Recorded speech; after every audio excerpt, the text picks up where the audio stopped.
Sarap ng tulog nito ni David. May matulog sa sahig yan eh. O tayo mga gising, Wala, hindi naman kami mayaman. Naalala ko, bumali pa nga yung papa ko pambili ng kutsyon ko. Nung sinabi ko, gusto ko nang umiwalay ng kwarto. Kasi nanay ko, napupuyat yun. Kakapaypay sa akin. Binubugaw yung lamok kasi butas na yung kulambo ko.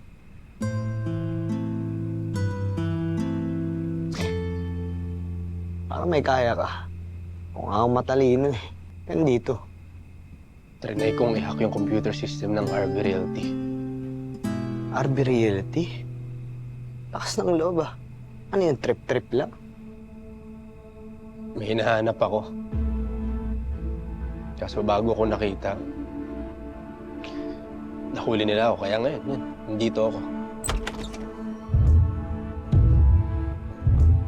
Relax ka lang. Tayo lang tao rito. Kaya kahit tanggalin mo yung mas mo, okay lang. Jasper, tignan mo to. Ano ba yan? Uy, honey po. Mayaman pala yung kulot na yun. Bahay niya to.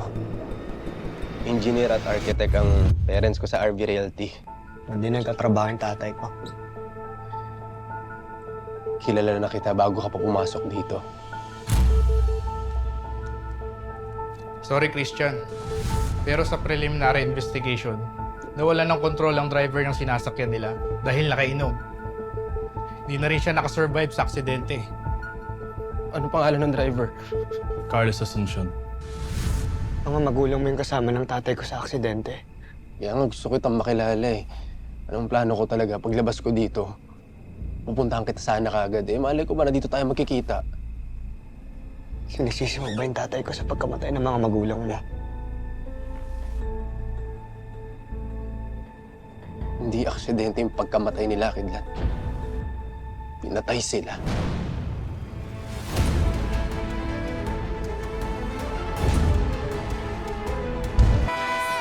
Paano? Sabi ng pulis sa akin, uminom daw yung tatay ko, kaya na-aksidente sila. Kilala ko yung tatay ko, hindi niya gagawin yun. Lalo na kung alam niya magdadrive siya. What if hindi pala talaga lasing yung tatay mo? Paano kung pinalabas lang yun ang pumatay sa kanya? Bakit sila? Bakit mga magulang natin? Narinig ko sila, mama at papa, nag-uusap sila tungkol sa project nila sa RV. Nag-aalala sila na baka hindi magustuhan ni Rendon Victor yung magiging report nila. Pero sinabi pa rin nila kasi alam nila yun yung tama eh. Tapos na-aksidente na sila kasama yung papa mo. Hindi yun nagkataon lang, Kidlat. Nakita ko yung buong pangyayari. Pero bago yung lahat, may narinig akong putok. Kung sa baril man galing, bakit di sinabi ng mga pulis sa akin yun? Kasi kagagawa ng RV Realty to. Kasi malakas sila, may pera sila at kaya nilang baliktarin ang mundo.